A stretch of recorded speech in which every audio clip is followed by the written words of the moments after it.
Hello everyone, welcome back to my YouTube channel. तो आज से हम फिजिक्स में टॉपिक स्टार्ट करेंगे ग्रेविटेशन, गुरुत्वाकर्षण से संबंधित क्वेश्चन हम स्टार्ट कर रहे हैं। तो उसमें पहला क्वेश्चन है, the law of gravitation was given by. गुरुत्वाकर्षण का नियम किसने दिया था? तो गुरुत्वाकर्षण का नियम जो दिया गया था वो दिया गया था आइजैक न्यूटन के द्वारा। किसने दिया था? आइजैक न्यूटन ने। और गुरुत्वाकर्षण का जो नियम है वो क्या कहता है कि किन्हीं भी दो वस्तुओं पर लगने वाला बल उनके द्रव्यमान के समानुपाती होता है, उनके द्रव्यमान के गुणनफल के समानुपाती होगा और उनके बीच की दूरी के स्क्वायर के व्युत्क्रमानुपाती होता है। तो यहाँ से F इज इक्वल टू आ जाएगा G m1 m2 upon R square. यहाँ पर G क्या है? Universal gravitational constant. तो ये हो जाएगा G, और G की वैल्यू होती है 6.67 इंटू 10⁻⁻11 न्यूटन मीटर स्क्वायर पर kg स्क्वायर। तो ये गुरुत्वाकर्षण का नियम हो गया और ये दिया था आइजैक न्यूटन ने।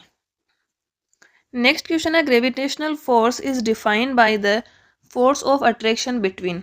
गुरुत्वाकर्षण बल को किसके बीच आकर्षण बल के रूप में परिभाषित किया जाता है? तो गुरुत्वाकर्षण बल जो है वो दो द्रव्यमानों के बीच लगता है। किन के बीच में लगता है? दो द्रव्यमानों के बीच में एक अट्रैक्शन फोर्स होता है। तो इसमें हो जाएगा ऑप्शन बी। अगला क्वेश्चन है, which of the two statements given by A and B is और are true, what is the force of gravitational. ये हमें दो स्टेटमेंट दिए हैं, उनमें से बताना है कि कौन सा सही है और या दोनों सही हैं। पूछना क्या चाह रहा है कि गुरुत्वाकर्षण बल क्या है। पहला कह रहा है कि यह दो वस्तुओं के द्रव्यमान के गुणनफल के समानुपाती होता है। बिल्कुल हमने बात की है, जो दो द्रव्यमान है उनके गुणनफल के समानुपाती होगा। यह दो वस्तुओं के बीच की दूरी के वर्ग के समानुपाती होता है। समानुपाती नहीं होता है, क्या होता है? व्युत्क्रमानुपाती होता है। व्युत्क्रमानुपाती F व्युत्क्रमानुपाती होगा आर स्क्वायर के। तो इसमें जो है बी गलत है, फर्स्ट सही है। तो ये दे रखा है हमें सी ऑप्शन में, केवल ए सही है जबकि बी गलत है, क्योंकि जो आर स्क्वायर के इन्वर्सली प्रोपोर्शनल होता है फोर्स। नेक्स्ट क्वेश्चन है, the force of gravity between any two bodies in the universe does not depend on. ब्रह्मांड में किसी भी दो वस्तुओं के बीच गुरुत्वाकर्षण बल किस पर निर्भर नहीं करता है? तो गुरुत्वाकर्षण बल होता है F is equal to G m1 m2 upon R square. तो पहला कह रहा है उनके बीच की दूरी, तो दूरी पर तो डिपेंड कर रहा है क्योंकि इसकी ये इन्वर्सली प्रोपोर्शनल है। यदि दूरी बढ़ेगी तो फोर्स कम हो जाएगा और जब दूरी कम होगी तो फोर्स क्या होगा? बढ़ जाएगा। ऑप्शन बी है, उनके द्रव्यमानों के गुणनफल। तो उनके द्रव्यमानों के गुणनफल पर भी निर्भर कर रहा है। जो दो द्रव्यमान होंगे उनके गुणनफल पर निर्भर करेगा, तो ये भी सही है। गुरुत्वाकर्षण स्थिरांक, गुरुत्वाकर्षण स्थिरांक पर भी डिपेंड कर रहा है। डी दिया है उनके द्रव्यमानों का योग। इनके द्रव्यमानों के योग पर डिपेंड नहीं करता है, ये किस पर करता है? गुणनफल पर डिपेंड करता है। तो इसमें हो जाएगा ऑप्शन डी। नेक्स्ट है, ऐसा unit of universal gravitational constant ji is. जो सार्वभौमिक गुरुत्वाकर्षण स्थिरांक है जी, उसकी ऐसा यूनिट क्या है? तो जी इज इक्वल टू कितना होता है? 6.67 इंटू 10⁻⁻11 न्यूटन मीटर स्क्वायर पर kg स्क्वायर। तो ये हमें दे रखा है ऑप्शन बी में, तो इसमें हो जाएगा ऑप्शन बी। नेक्स्ट क्वेश्चन है, which one of the following is not true about Kepler's rule for planetary bodies. Kepler के नियमों में से कौन सा सही नहीं है? तो केपलर ने 3 नियम दिए थे। केपलर का पहला नियम ये था कि कोई भी ग्रह है वो सूर्य के चारों तरफ अंडाकार पथ में गति करता है, इलेप्टिकल पाथ में जो है वो घूमता है, और जो सन है वो उसके फोकस पर होता है। तो पहला ऑप्शन क्या दे रखा है? पहला ऑप्शन कह रहा है कि एक ग्रह की कक्षा अंडाकार होती है जिसमें सूर्य 2 फोकस में से एक पर होता है। तो पहला तो इसमें स्टेटमेंट सही दे रखा है। बी है कि ग्रह और सूर्य को जोड़ने वाली रेखाखंड समान समय अंतराल के दौरान समान क्षेत्र बनाती है। तो ये भी हमारा स्टेटमेंट जो है सही है। ये कौन सा है? ये केपलर का सेकेंड लॉ हो जाएगा। सी दे रखा है, इसके कक्षीय काल का वर्ग यानी कि टी स्क्वायर उसके कक्षीय अक्ष के अर्ध प्रधान अक्ष के घन के समानुपाती होता है। ये किसके होता है? ए क्यूब के प्रोपोर्शनल में होता है। तो ये केपलर का थर्ड लॉ है। तो स्टेटमेंट सी भी सही है। डी दे रखा है कक्षीय काल ग्रह के द्रव्यमान पर निर्भर करता है, तो ये जो है द्रव्यमान पर निर्भर नहीं करता है, जो इसका आवर्तकाल होता है टी। तो इसमें ऑप्शन डी हमारा सही हो जाएगा। नेक्स्ट क्वेश्चन है which of the following among is a weak force. निम्नलिखित में से कौन सा एक कमजोर बल है। तो कौन कौन से दे रखे हैं, दे रखा है संवेग बल, गुरुत्वाकर्षण बल, द्रव्यमान और शॉर्ट रेंज फोर्स। तो इसमें जो गुरुत्वाकर्षण बल जो होता है वो एक वीक फोर्स होता है। कौन सा हो जाएगा, ऑप्शन बी। नेक्स्ट है what is the value of gravitational constant. गुरुत्वाकर्षण स्थिरांक का मान क्या है। तो इसकी हम बात कर चुके हैं 6.67 into 10⁻⁻11 newton metre square per KG square. तो इसमें हो जाएगा ऑप्शन डी। अगला प्रश्न है if the distance between two objects is doubled what will be the effect on the force between them. पहले फोर्स था F1 is equal to G M1 M2 upon distance हम मान लेते हैं R1 थी, R1 स्क्वायर। तो इसमें क्या कह रहा है कि दूरी को दुगुना कर दिया जाए, यानी कि बाद में R2 कितनी हो जाएगी 2R1। तो F2 इज इक्वल टू आ जाएगा जी M1 M2 अपॉन R2 का स्क्वायर। R2 की जगह हम R1 में इसको वैल्यू पुटअप करें तो ये हो जाएगा 4R1 स्क्वायर। तो ये कितना हो जाएगा F1/4। तो इसका गुरुत्वाकर्षण बल जो है वो 4 गुना घट जाएगा, क्या होगा 4 गुना कम हो जाएगा। नेक्स्ट है what is the change in the gravitational force between two objects when the mass of one of the to objects is doubled. इसमें क्या कह रहा है कि किसी एक वस्तु का द्रव्यमान दुगुना कर दिया जाए तो उसके गुरुत्वाकर्षण बल में क्या परिवर्तन होगा। तो वही सेम तरीका लगाएंगे। पहले हमारे पास जो फोर्स है वो F1 है, R में तो कुछ चेंज करना नहीं है तो इसको हम R² ही ले लेते हैं। अब इनमें से किसी का भी एक का डबल कर देंगे हम, तो F2 आ जाएगा 2G M1 M2 upon R²। तो ये कितना हो जाएगा 2F1। तो जो पहले गुरुत्वाकर्षण बल है उसका 2 गुना हो जाएगा। तो जो यदि द्रव्यमान में चेंज करेंगे तो उसका जो बल है वो बढ़ेगा, लेकिन यदि दूरी को बढ़ाएंगे तो उसका जो बल है वो हमेशा कम होगा। अगला क्वेश्चन है which of the following statements is are false. निम्नलिखित में से कौन सा कथन जो है वो गलत है। तो इसमें पहला क्वेश्चन है, मतलब पहला स्टेटमेंट है कि जी का मान चंद्रमा और पृथ्वी पर समान है। तो जो जी है वो यूनिवर्सल ग्रेविटेशनल कांस्टेंट है, इसकी वैल्यू सब जगह पर सेम रहेगी। तो इसकी वैल्यू क्या होगी, पृथ्वी पर और चंद्रमा दोनों पर समान रहेगी। तो पहला तो इसमें सही है। बी है 2 किलोग्राम की दो वस्तुओं के केंद्रों के बीच 1 मीटर की दूरी पर गुरुत्वाकर्षण बल इतना होगा। तो F इज इक्वल टू क्या होता है, जी की वैल्यू हमें पता है 6.67 इंटू 10⁻⁻11 इंटू में द्रव्यमान दोनों का सेम है तो 2 इंटू 2 और 1 का स्क्वायर, क्योंकि दूरी कितनी दे रखी है 1 मीटर, और इसको हम सोल्व करेंगे तो यही वैल्यू आएगी। तो हमारा ऑप्शन बी भी सही है। सी दे रखा है कि बल वस्तुओं के बीच की दूरी के वर्ग के व्युत्क्रमानुपाती होता है। तो ये तो हमें पता ही है, ऑप्शन सी भी सही है। डी है जब दो वस्तुओं के बीच दूरी आधी हो जाए तो उनके बीच का गुरुत्वाकर्षण बल 2 गुना हो जाएगा। यदि दूरी आधी हो जाएगी तो यहाँ पर जो गुरुत्वाकर्षण बल है वो 4 गुना बढ़ेगा। कितना बढ़ेगा, 4 गुना। तो इसमें जो है सिर्फ बी गलत दे रखा है। तो ये कौन से ऑप्शन में हमारे पास, only D, option C is correct. अगला प्रश्न है the force of gravity exist between objects but can not be felt until the mass of objects such as planets is very high. गुरुत्वाकर्षण बल वस्तुओं के बीच मौजूद होता है लेकिन तब तक महसूस नहीं किया जा सकता जब तक वस्तुओं का द्रव्यमान, जैसे ग्रहों का द्रव्यमान बहुत अधिक नहीं हो। तो गुरुत्वाकर्षण बल जो होता है वो प्रत्येक वस्तु के बीच में मौजूद होता है, लेकिन वो हमें तब तक महसूस नहीं होता जब तक उसका द्रव्यमान जो है वो बहुत अधिक ना हो। जैसे कि पृथ्वी में गुरुत्वाकर्षण बल है लेकिन पृथ्वी का द्रव्यमान बहुत अधिक है, इसलिए उसके गुरुत्वाकर्षण का हमें आभास होता है। लेकिन जो छोटी वस्तुएं होती हैं उनका द्रव्यमान बहुत कम होता है, तो वहां पर गुरुत्वाकर्षण बल भी बहुत जो है नगण्य मात्रा में होता है। तो ये क्या होता है, प्रत्येक वस्तुओं के बीच में मौजूद होता है।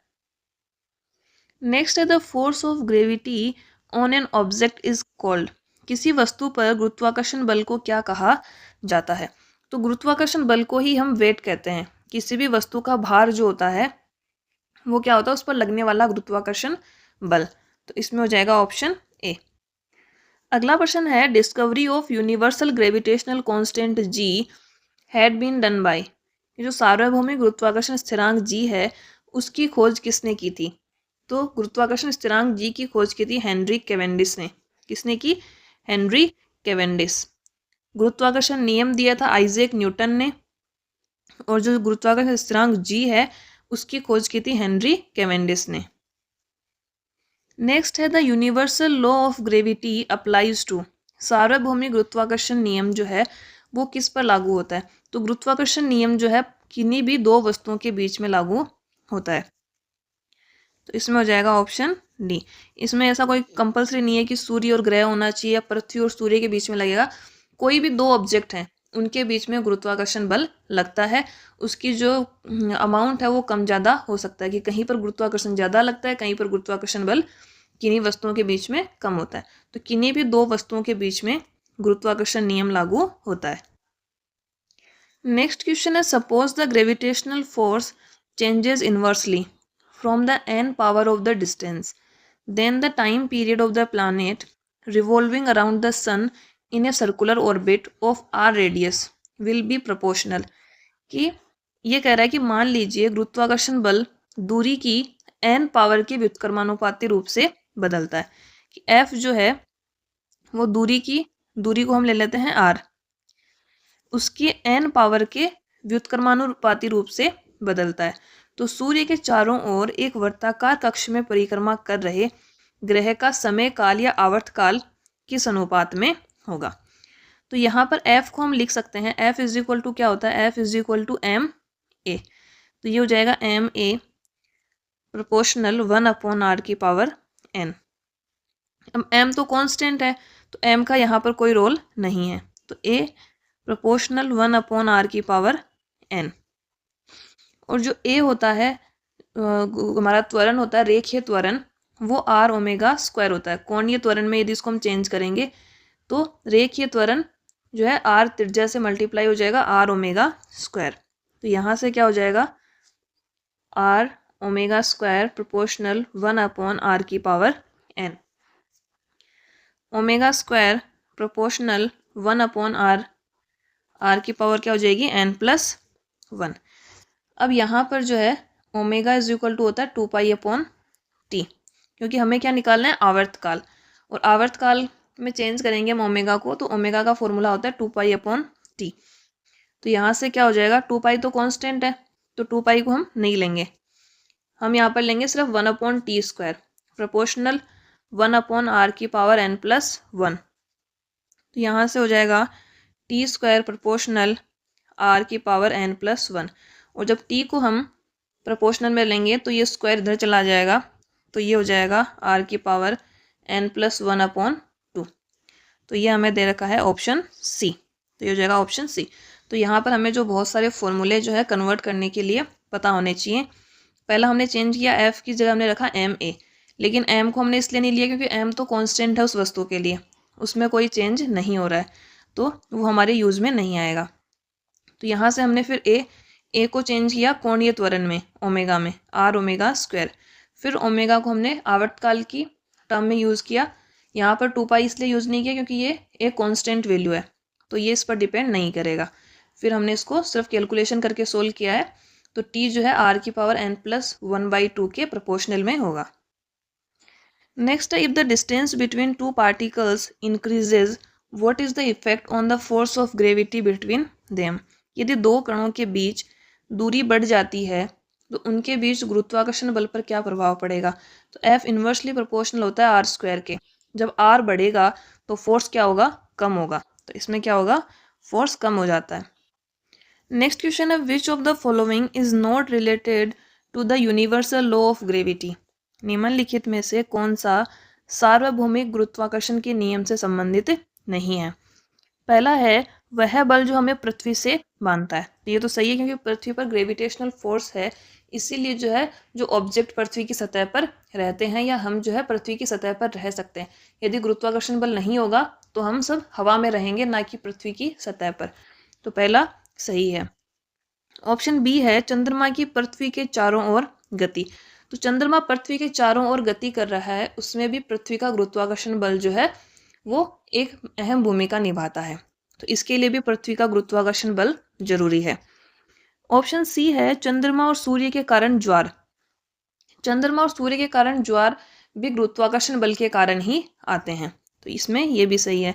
डी है पृथ्वी की चंद्रमा के चारों ओर गति। तो पृथ्वी तो चंद्रमा के चारों ओर गति करती ही नहीं है, चंद्रमा गति करता है पृथ्वी के चारों ओर। तो इसमें ऑप्शन डी गलत हो जाएगा। नेक्स्ट क्वेश्चन है which of the following statement is incorrect. इनमें से कौन सा कथन जो है वो गलत है। पहला है किसी वस्तु का वजन ध्रुवों पर अधिकतम और भूमध्य रेखा पर न्यूनतम होता है। ठीक है, इसकी बात कर लेते हैं। हमारी पृथ्वी जो है वो इस तरीके से है, थोड़ी सी ध्रुवों पर तो क्या है वो चपटी है और इक्वेटर पर वो ज़्यादा फैली हुई है। तो यहाँ पर ये मान लें कि पृथ्वी का केंद्र है, तो ये दूरी यहाँ पर कम होगी। रेडियस पोलर की तरफ जो है आर पी, और ये हम मान लेते हैं आर इक्वेटर। तो इसमें जो आर इक्वेटर होता है वो ग्रेटर देन होता है आर पोलर से। तो जब ये आर ज़्यादा है तो यहाँ पर जो फोर्स लगेगा इक्वेटर पर वो कम होगा किसके, जो पोलर पर बल लग रहा है उसकी तुलना में। तो जो ध्रुव होते हैं हमारे उस पर गुरुत्वाकर्षण बल अधिक होता है, क्योंकि वहाँ पर क्या है पृथ्वी की त्रिज्या उसकी ध्रुवीय त्रिज्या से कम होती है। तो इसमें पहला स्टेटमेंट सही है। बी दे रखा है किसी वस्तु का वजन ध्रुवों पर न्यूनतम और भूमध्य रेखा पर अधिकतम होता है। तो ये इसमें गलत दे रखा है, क्योंकि ध्रुवों पर तो है अधिकतम होता है ना कि न्यूनतम होता है। तो इसमें कौन सा हो जाएगा, बी सही हो जाएगा। नेक्स्ट है if the distance between two objects exceeds the normal distance by 6 times the force of gravity will be. कि यदि हम उसकी दूरी को 6 गुना कर दें तो गुरुत्वाकर्षण बल कितना होगा। F1 हमारे पास कितना है, Gm1m2 बटे आर स्क्वायर।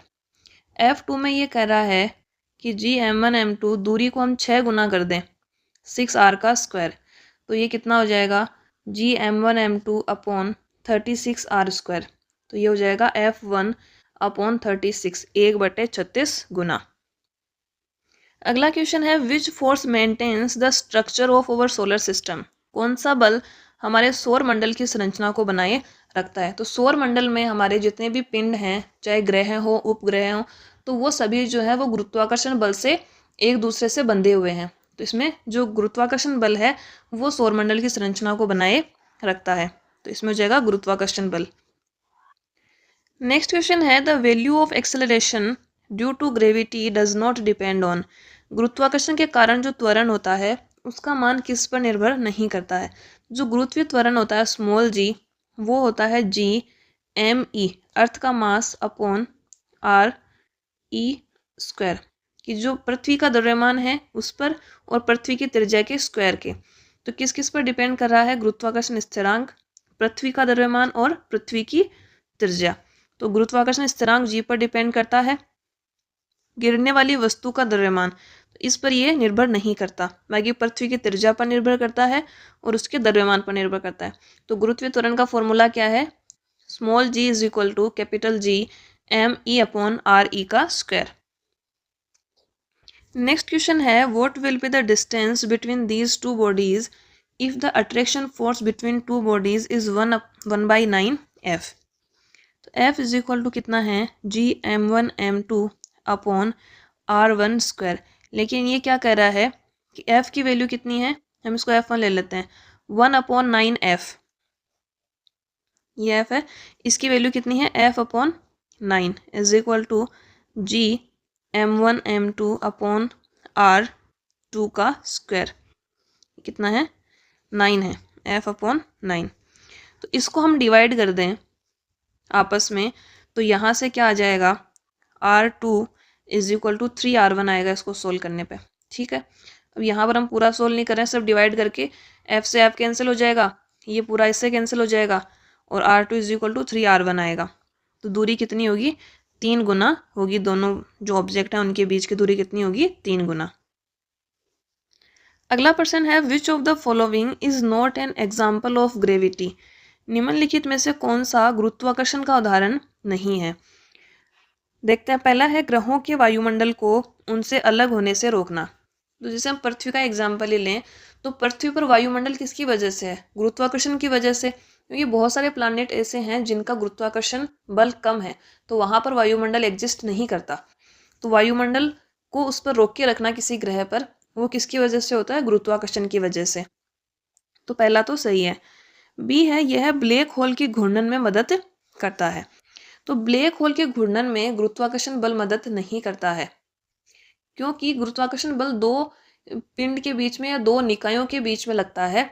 तो इसमें हो जाएगा ये जो है गुरुत्वाकर्षण बल का उदाहरण नहीं है। तो इसमें हो जाएगा ऑप्शन बी। बाकी तारों को एक साथ जोड़े रखना, तो तारों के बीच में भी कौन सा लगता है, ग्रेविटेशनल फोर्स, उसकी वजह से जो है वो आपस में बंधे रहते हैं। तो ये भी गुरुत्वाकर्षण बल का एग्जाम्पल है। नेक्स्ट है चंद्रमा अपनी कक्षा में है। तो चंद्रमा अपनी कक्षा में पृथ्वी के चारों ओर जो है वो गति कर रहा है, उसके लिए भी गुरुत्वाकर्षण बल जिम्मेदार है। तो ऑप्शन डी भी जो है वो ग्रेविटेशनल फोर्स का एग्जाम्पल है। अगला प्रश्न है free fall is possible only in. स्वतंत्र गिरावट केवल कहाँ संभव है, कि मुक्त रूप से गिरना, कि उस वस्तु पर कोई और बल काम नहीं कर रहा हो। तो मुक्त रूप से गिरना संभव है वैक्यूम में, निर्वात में, जहां पर और कोई उस पर बल नहीं लगता है। वैक्यूम में उसमें क्या नहीं लगता, फ्रिक्शन फोर्स नहीं लगता। यदि वो वायुमंडल में या हवा में भी यदि कोई वस्तु नीचे की तरफ गिरती है तो उस पर फ्रिक्शन फोर्स लगता है, घर्षण बल लगता है। लेकिन जहां पर वैक्यूम होगा तो वैक्यूम में और कोई भी मैटर एग्जिस्ट नहीं करता, ना वहां पर एयर होती है, ना वहां पर कुछ पार्टिकल्स होते हैं। तो वहां पर किसी वस्तु यदि कोई गिरती है तो उस पर कोई बल कार्य नहीं करेगा। तो फ्री फॉल कहाँ पर एग्जिस्ट करता है, वैक्यूम, निर्वात में। अगला क्वेश्चन है what does the work done by gravity depend on. गुरुत्वाकर्षण बल द्वारा किया गया कार्य किस पर निर्भर करता है। तो गुरुत्वाकर्षण द्वारा किया गया कार्य W इज इक्वल टू होता है mgh। तो पहला स्टेटमेंट कह रहा है कि वस्तु की प्रारंभिक और अंतिम स्थिति के ऊर्ध्वाधर ऊंचाइयों में अंतर। तो हम मान लें कि कोई वस्तु है वो नीचे की तरफ आ रही है, तो उसकी प्रारंभिक स्थिति हम मान लें H1 थी और फिर यहाँ पर H2 हो गई। तो W क्या हो जाएगा यहाँ पर mgh1 माइनस mgh2। तो mgh1 माइनस h2 तो किस पर डिपेंड कर रहा है, प्रारंभिक स्थिति और अंतिम स्थिति की जो ऊंचाइयां हैं उनमें अंतर पर डिपेंड करता है। तो इसमें फर्स्ट ऑप्शन सही है। नेक्स्ट क्वेश्चन है which of the following is an incorrect statement. जो हमें कथन दिए हैं उनमें से कौन सा कथन गलत है। पहला कथन ये कह रहा है कि गुरुत्वाकर्षण त्वरण जो है वो वस्तु के रूप, आकार और द्रव्यमान पर निर्भर नहीं करता है। इसकी बात हम कर चुके हैं पहले क्वेश्चन में कि जो गुरुत्वीय त्वरण होता है वो क्या होता है Gme/re²। तो वस्तु के द्रव्यमान इसमें कहीं भी नहीं आ रहा, तो वस्तु के द्रव्यमान पर वो निर्भर नहीं करता। तो ये स्टेटमेंट सही है। स्टेटमेंट बी कह रहा है गुरुत्वाकर्षण त्वरण ध्रुवों पर अधिकतम होता है। बिल्कुल, क्योंकि ध्रुवों पर त्रिज्या, जो पृथ्वी की त्रिज्या होती है वो भूमध्य त्रिज्या के कंपैरिजन में कम होती है। तो ध्रुवों पर गुरुत्वीय त्वरण ज़्यादा होगा और भूमध्य रेखा पर कम होगा। तो बी और सी दोनों स्टेटमेंट सही हैं। डी ये कह रहा है कि यदि लिफ्ट ऊपर की ओर त्वरण के साथ बढ़ रही है तो एक शरीर का आभासी वजन उसके वास्तविक वजन से कम होता है। तो यदि कोई वस्तु जो है वो त्वरण के साथ ऊपर की ओर गति करती है तो उसमें क्या होगा, पिंड का भार बढ़ जाएगा। यदि ऊपर की तरफ जा रही है तो भार बढ़ेगा, और यदि त्वरण के साथ नीचे की तरफ आ रही है तो उसका भार जो है वो कम होगा। तो इसमें क्या दे रखा है कि त्वरण के साथ बढ़ रही है तो शरीर का आभासी वजन उसके वास्तविक वजन से कम होता है। तो कम नहीं होता, क्या होता है, बढ़ेगा वो। तो इसमें हो जाएगा ऑप्शन डी जो है इसमें गलत दे रखा है। अगला प्रश्न है if your weight is 38 kg on earth what will be your weight on the planet mercury. यदि पृथ्वी पर आपका वजन 38 किलोग्राम है तो बुध ग्रह पर आपका वजन कितना होगा। अर्थ पर 38 kg दे रखा है।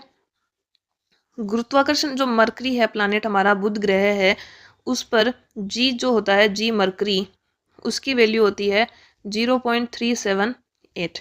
और जब हमें मरकरी पर बुध ग्रह पर भार निकालना है, बुध ग्रह पर भार निकालना है तो पृथ्वी पर जितना भार है उसको उसके गुरुत्वीय त्वरण से मल्टीप्लाई कर देंगे, तो ये लगभग आएगा 14.3। तो इसमें हो जाएगा ऑप्शन डी। नेक्स्ट क्वेश्चन है, if the mass of a person is 60 kg on the surface of the earth then the same person's mass on the surface of the moon will be. कि एक व्यक्ति का द्रव्यमान पृथ्वी पर 60 kg है, तो उस व्यक्ति का द्रव्यमान चंद्रमा की सतह पर कितना होगा। तो द्रव्यमान की बात कर रहा है ये। द्रव्यमान क्या होता है, किसी भी पदार्थ में, किसी भी ऑब्जेक्ट है उसमें पदार्थ की मात्रा कितनी है, पदार्थ की मात्रा कितनी है। तो पदार्थ की मात्रा चाहे वो पृथ्वी पर रहे चाहे वो चंद्रमा पर रहे वो बराबर होगी। तो उसका द्रव्यमान पृथ्वी पर 60 kg है, तो चंद्रमा पर भी 60 kg होगा उसका द्रव्यमान।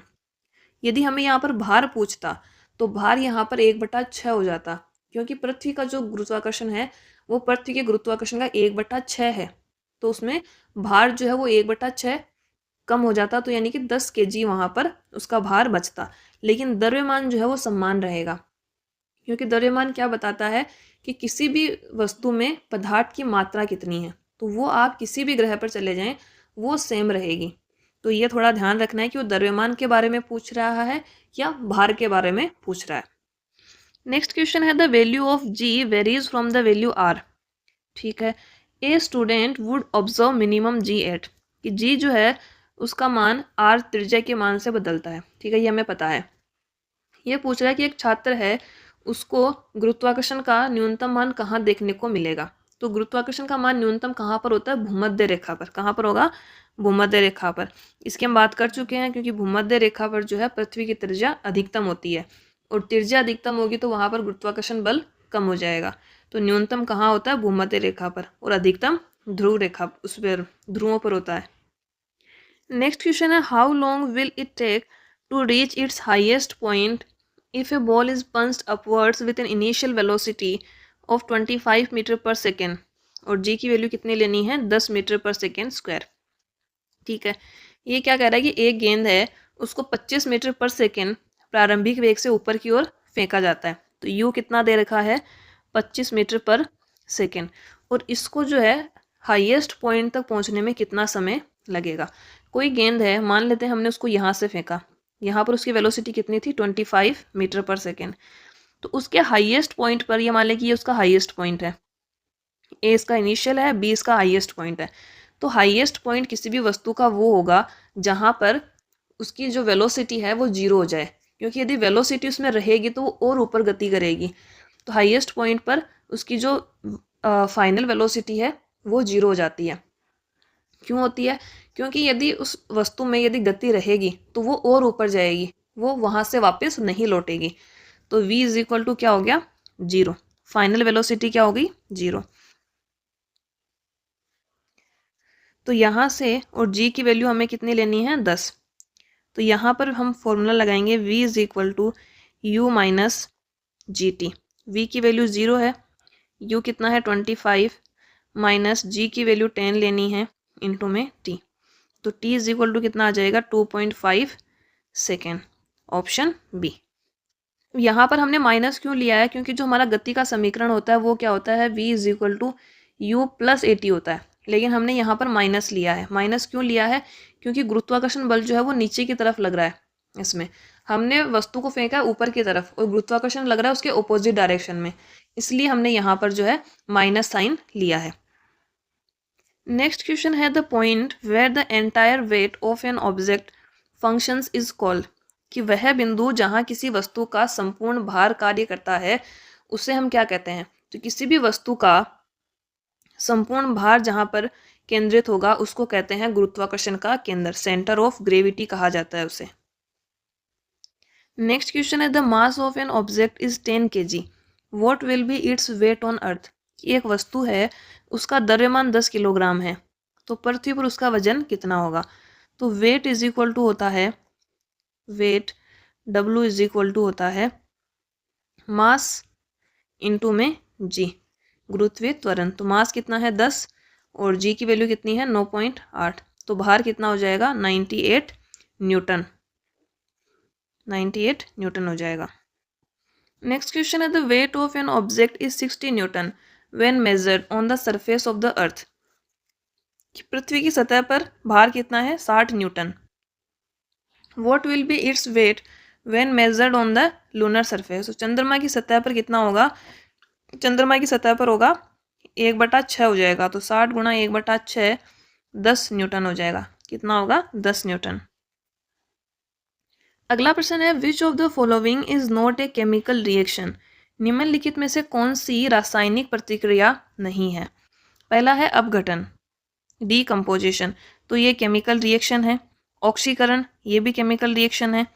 सी दे रखा है गुरुत्वाकर्षण, तो गुरुत्वाकर्षण क्या है, फिजिकल चेंज है, ना कि केमिकल रिएक्शन है। तो इसमें हो जाएगा ऑप्शन सी। उसके अलावा हाइड्रोलाइसिस, तो ये भी एक केमिकल रिएक्शन है। नेक्स्ट क्वेश्चन है astronauts feel weight inside the spacecraft. अंतरिक्ष यान के भीतर अंतरिक्ष यात्री कितना वजन महसूस करते हैं। तो अंतरिक्ष यान में जो अंतरिक्ष यात्री होते हैं वो 0 वजन का महसूस करते हैं, क्योंकि स्पेस में गुरुत्वाकर्षण बल कार्य नहीं करता है और जी की वैल्यू वहां पर 0 होती है गुरुत्वीय त्वरण की। तो जी की वैल्यू 0 होगी तो डब्ल्यू इज इक्वल टू क्या होता है, एम जी। जब जी 0 है तो उनको भार भी जो है शून्य महसूस होता है। तो क्या हो जाएगा, शून्य, 0। अगला क्वेश्चन है acceleration due to gravity g is.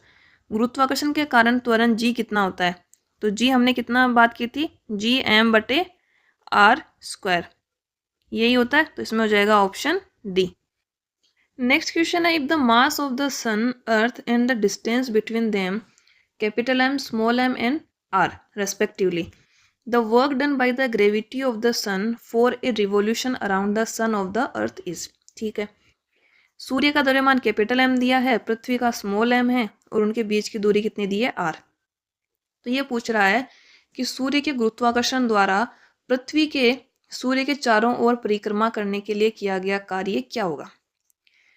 हम ये जानते हैं कि एक तो हमारा एफ होता है जी m1 m2 बटे आर स्क्वायर। एक हम फोर्स का जो किया गया कार्य होता है डब्ल्यू क्या होता है, फोर्स इनटू में डिस्प्लेसमेंट।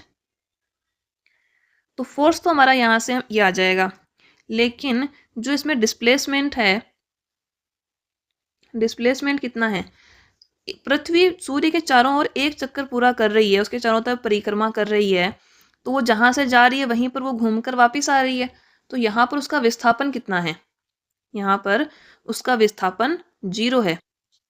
और जब उसका विस्थापन 0 हो जाएगा तो किया गया कार्य भी क्या होगा, 0 होगा। तो इसमें हो जाएगा ऑप्शन ए। 0 क्यों हुआ, क्योंकि पृथ्वी वृत्ताकार पथ में सूर्य के चारों ओर चक्कर लगा रही है और एक रेवोल्यूशन में एक बार वो घूमकर वापस आने में उसकी प्रारंभिक स्थिति और उसकी अंतिम स्थिति सेम है। तो उसमें डिस्प्लेसमेंट कितना है, 0। तो किया गया कार्य भी यहाँ पर 0 हो जाएगा। नेक्स्ट है the weight of a body at the centre of the earth will be. पृथ्वी के केंद्र पर किसी वस्तु का वजन क्या होगा।